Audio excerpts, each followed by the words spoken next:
Monday, the 12th of July 2010. We are on a research mission for 1 month through the western Baltic Sea. We are welcomed by the Oceanographic Museum of Stralsund in Germany. This impressive museum has received numerous awards for its collections and architecture. Its aquariums display all the various biotopes of the Baltic and the North Sea, as well as the Northern Atlantic.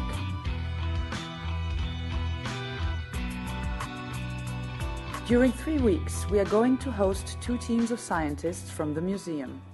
They will carry out their Baltic Sea documentation project around the island of Rügen and the Danish Belt Sea. It is intended to get a better understanding and produce footage about the state of the Baltic Sea's ecosystems. The first group of researchers from various disciplines want to get an impression, as comprehensive as possible, of the organisms living in the Danish Belt Sea.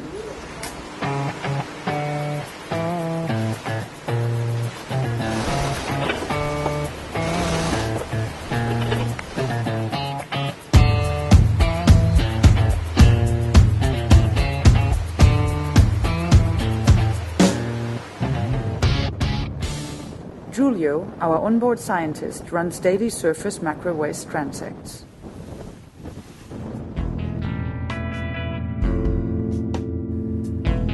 In spite of the swells, he takes out a team of researchers to take samples from the seafloor using a ballasted net.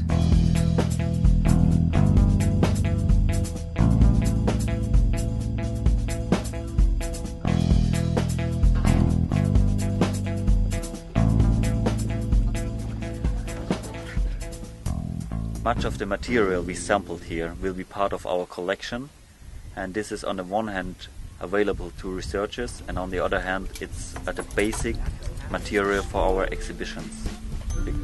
We try to be as close to nature as possible with our exhibitions, and for that we need original material. Let's just do it. It sounds good to me.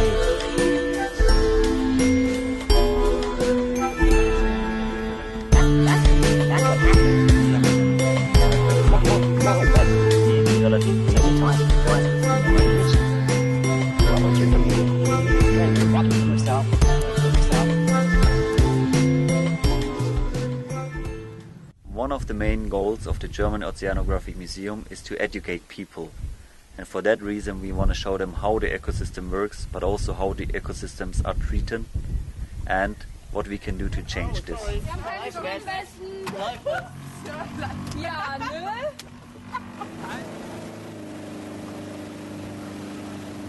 This evening, at sunset, the team decides to lower a hydrophone below the surface and to leave it for the night to record the sounds of harbor porpoise.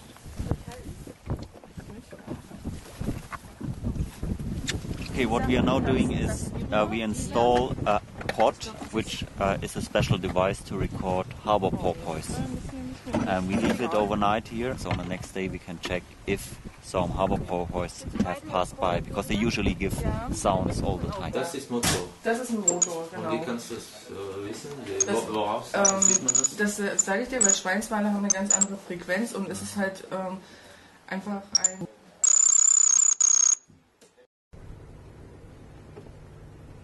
Back in Stralsund, a new team succeeds the first group of scientists. The next 2 weeks in the southern Baltic Sea are dedicated to create a collection of photographs and videos on the state of the local marine national parks.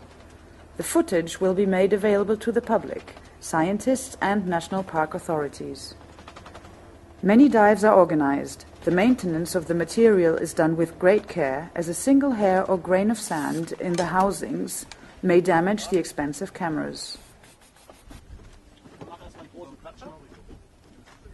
We are doing here a documentation of the fauna and flora, so the animals and the plants of the Baltic Sea, because when we built an exhibition about the Baltic Sea and the Oceaneum and the new part of the German Oceanographic Museum, we didn't find good pictures and movies about the world underwater here. You can get a lot of pictures of the coral seas, of Mediterranean Sea and tropical waters, but not of the North Sea and of the Baltic Sea waters. We are very happy that we have such a nice platform. It's great that we have a sailing ship because so we can go, if there's enough wind, by the wind and don't need so much petrol for the engine.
Underwater, we discover particular biotopes.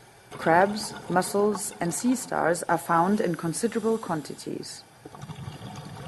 The dives help us to understand these ecosystems, as well as their evolution and deterioration. Because of its fragility and the immense intensity of human impact, the Baltic Sea is, in a certain way, a laboratory.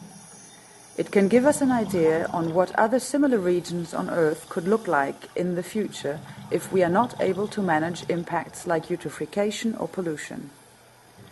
Humanity quickly needs to learn its lessons from the history of human impact in the Baltic Sea, spread the message and apply the findings to other seas.